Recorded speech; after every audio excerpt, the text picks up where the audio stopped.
أعوذ بالله من الشيطان الرجيم. بسم الله الرحمن الرحيم.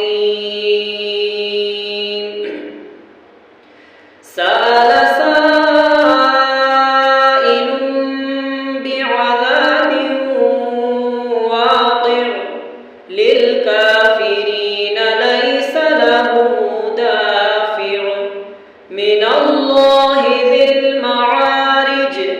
تعرج الملائكة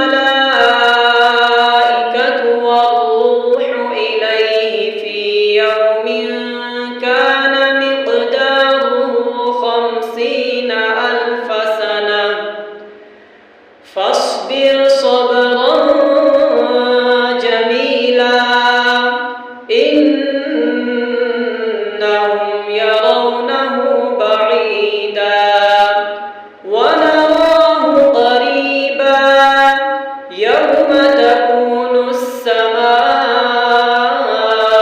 كالمهل وتكون الجبال كالعهن ولا يسأل حميم حميما. يبصرونهم يود المجرم لو يفتدي من عذاب يومئذ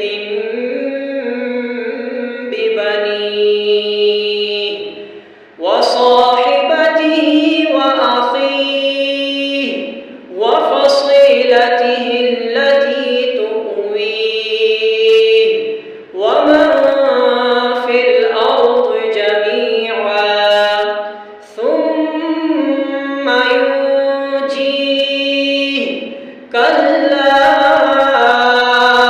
إنها لظى نزاعة للشوى تدعو من أدبر وتولى وجمع فأوعى إن الإنسان خلق هلوعا إذا مسه الشر جزوعا وإذا مسه الخير منوعا إلا المصلين